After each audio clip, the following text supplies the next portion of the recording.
starting this vlog mainly for selfish reasons, because this is such a monumentous step in my life as an avid reader that I want to document it, and I want to share this experience with all of you, but I also selfishly want to have this documented for myself to be able to look back on. And I feel like this is, I mean, from the title you'll know, but this is this is what I am referring to. So if you don't know, War and Peace is a mammoth novel, if it can be called a novel, and it is a novel that terrifies me and has terrified me for as long as I have appreciated literature and known of War and Peace. I tried to read it when I was far too young, in my opinion. I think I was about 14, and I got through a few chapters and didn't understand what the hell was going on and just stopped. I think it's quite a daunting endeavor because it is horrifically long in length, but it's also a very dense work, and I think it's also daunting because it's known as arguably the greatest, one of the greatest pieces of literature, and I really want to love it, and I feel like I'm going to take so much away from this, which is why I want to document my experience of reading it, or trying to read it and digest it and make sense of it. So this is the first in my War and Peace series, and I'm really excited. I have read the introduction today and have read 2 pages of the actual work. Now I'm reading the Penguin Classics edition, translated by Briggs, and this was a translation that Cassidy recommended because she is also reading it and she did her research, and this was the translation that came most recommended. So this is the one that I have chosen. I want to interact with this text as much as I can, which is why I've bought a physical copy. I also have it on my Kindle, but if I'm being honest, I think I'm going to try read all of it in my physical copy, because I do want to engage with the text and I want to annotate. War and Peace. So I have set up my little annotations key, which I will show you here. So I'm using purple for history, like historic timeline events. I want to research the Napoleonic Wars more because I honestly don't know anything about that like time in history, and I think it will be really helpful to have context when getting into this book, particularly the war part of this book, which I think is about a third of the entire work, if I'm not mistaken. I think I've read that somewhere. So I'm using purple for like historical timeline, historical events, blue for quotes that I really like and would like to come back to and find easily, green for War and Peace. I think one of the things that I want to track in this book, obviously the title you know, alludes to how important this is in the work, but one of the things that I want to track in the book is this notion of war in times of peace, but then conversely peace in times of war as well. So I want to be able to track that, so I'm using green to annotate. And then the yellow, I have Tolstoy's theories and his own philosophies and how that leaks into his writing. From what I've understood, this is going to be a really big one, so I'm using yellow for that. Sorry, you can hear Luna in the background. And then I've got pink, orange, and red, and I don't really know what else I want to track. I think I'm gonna read the first few chapters and then I'll know kind of what else is sticking out to me, like maybe the imagery. I'm not 100% sure, but I have 3 more tags to assign. So I'm really, really excited. I am going to, I don't know if this is, I don't think it's very realistic. I initially said I wanted to finish it in January. I don't think that's realistic. It's currently the 2nd of January. It's just such a mammoth book. And I don't want to rush. I really do want to take my time. I want to enjoy this. I want to fully immerse myself in the world that is Tolstoy, specifically War and Peace. So I think I'm going to set a goal for a end of February deadline for myself and give myself 2 months to just really get into the book and to take away as much as I can from the book. So I'm excited to bring you along this journey with me. It's a book that I have been wanting to pick up for a very long time, but I've been very scared to do so. But I'm really, really excited. I feel like I'm in a good place now where I can really, really enjoy it. I have scaled back my reading goal for this year. If you have seen my previous video, 2023 book wrap up, but then also at the end I go through my goal for the coming year for 2024, and that is to read 60 books. Now, I'm not really attached to that goal. I just want to challenge myself this year and read more daunting pieces of literature, more difficult works, and things that I wouldn't normally pick up. So I'm really, really excited, and I'm going to keep you posted on this. I'm going to try read a couple of chapters of this evening. I'd like to, what's a realistic goal? Chapter 5, so 24 pages. I'm 6 pages in, so I think that's realistic, and I will keep you posted. Bit of an update. It is, what day is it today? It's the 3rd of January, so we have been reading War and Peace for a day, and I am on the 6th chapter, so I just started the 6th chapter, so I'm on page 39, and so far I'm really enjoying it. I know that is like the work is over 1,300 pages, so I haven't even scratched the surface yet.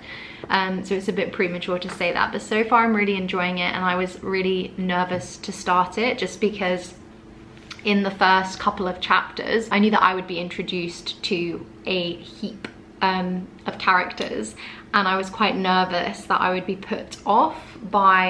I'd be overwhelmed and therefore put off by how many like characters you're introduced to. But Tolstoy does it in a way where you really aren't very overwhelmed, and I thought it was going to be a lot more challenging to like remember who the important characters were, but the way that they're introduced and how the kind of main group of characters are like returned to throughout the first couple of chapters is just done so well. So although I don't know how many characters you're introduced to within the first 6 chapters or so, it's a lot, I didn't feel overwhelmed at all, which I was really, really surprised by. So far enjoying it.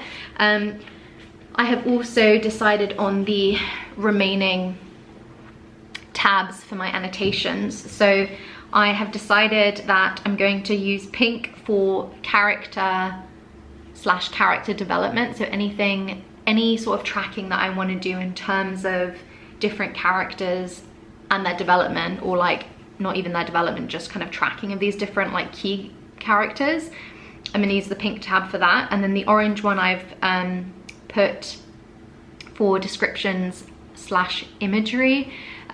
So already there have been some pretty beautiful descriptions, and not so much imagery yet, but just mainly like a lot of description, whether it's the less so like the environment and the setting, but more so like how people look, which I think is really, really interesting. I thought I was going to have a tab for women, because so far, and again I'm only like less than 30 pages in, there has been a lot of descriptions about women and how they act in this kind of high society, but I thought that was really interesting. But I haven't created a tab for that. I've just kind of kept it under the character tab. And then lastly, this brings me to my last tab, which is like high society or society, and that's the one that I have used to kind of track those descriptions of how kind of women act in society. So I feel like I'm doing a poor job of demonstrating this, so let me just read a quick one. Let's see. Okay. The princess rested her round bare arm on a little table and found it unnecessary to say anything. She smiled and she waited. Sitting up straight throughout the Viscount's story, she glanced down occasionally either at her beautiful round arm, so casually draped across the table, or at her still lovelier bosom and the diamond necklace above it that kept needing adjustment. Several times she also adjusted the folds of her gown, and whenever the narrative made a strong impact on the audience, she would glance across at Anna Pavlovna in order to imitate whatever expression she could see written on the maid of honor's face before resuming her radiant smile. So I thought that was a really, really interesting one, and it ties into a description that comes just before this little paragraph about how beautiful she is, and how, here it says, it was as if she wanted to tone down the effect of her beauty but couldn't do so. And I thought that that line was contrary, or like in conflict with that description I just read. So anyways, I'm really enjoying it so far. I am planning to read another like 20-ish pages or so this evening, and then my goal is to finish the first part, the first volume, this week. So that's about 116 pages like total, but I think that's quite doable if I stay on track. But yeah, so far I'm quite enjoying it. This is what it looks like at the moment. I just thought I would do a little bit of an update, and I am going to do some reading now, and then I'm just taking a break from work because I feel like my brain is a little bit fried. So I'm going to do about a half hour of reading and then get back to work for a few hours before I switch off for the evening.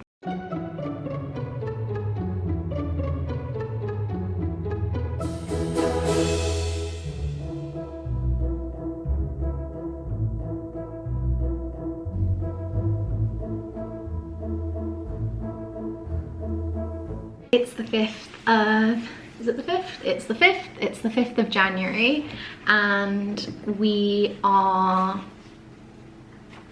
80 pages in. I fell a little bit behind yesterday because I had an impromptu trip to the theatre, which was lovely, but it just meant that I didn't get to read as much yesterday as I had initially planned. But we're still on track to finish part 1 of the first volume by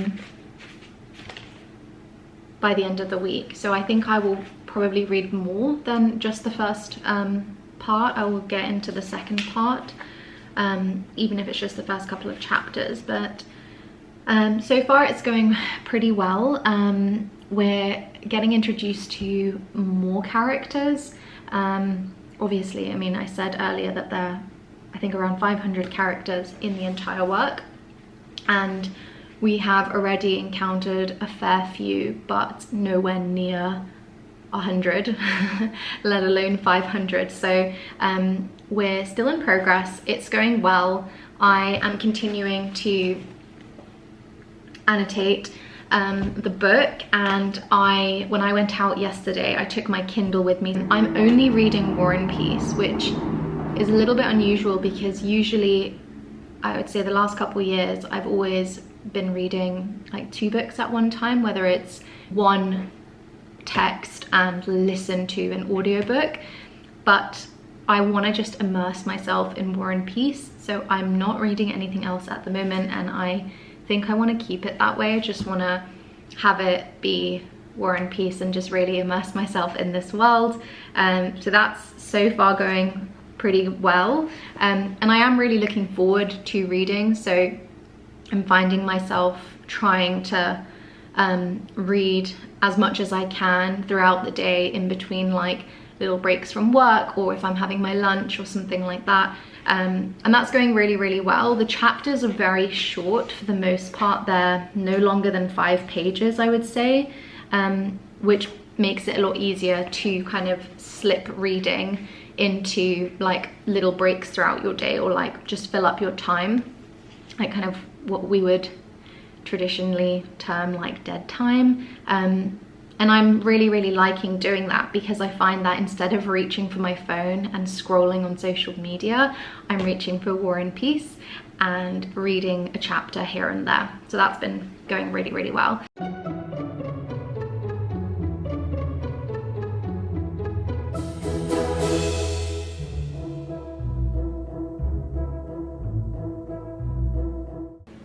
Part 1 of volume 1 has been completed, and again, premature because we are still very early stages here.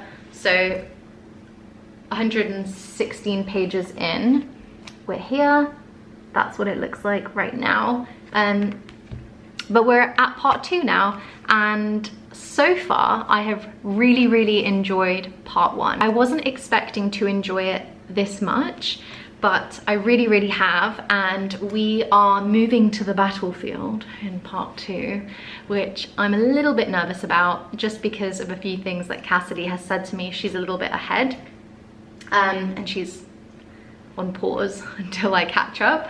So I'm a little bit nervous about part 2, but so far I've really enjoyed part 1, and we are starting to get a little bit deeper into some of the characters. Not very much still, but a little bit more so. So there have been slight indications, if you haven't read the introduction, because the introduction gives away who the kind of integral characters of the story are.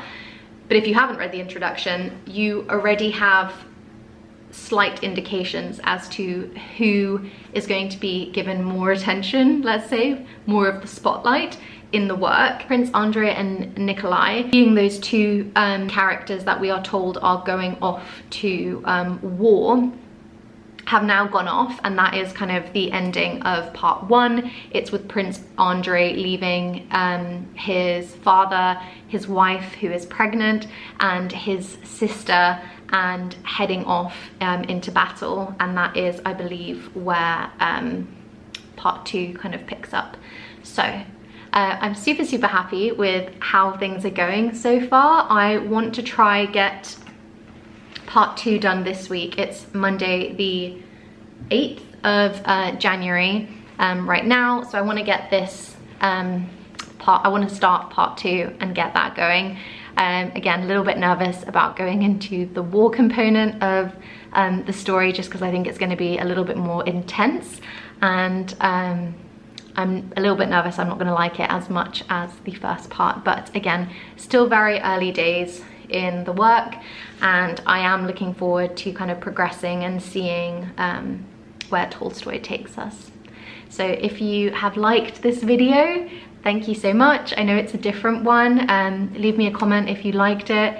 Stay tuned for episode 2 of the War and Peace Diaries, and I will see you in the next one.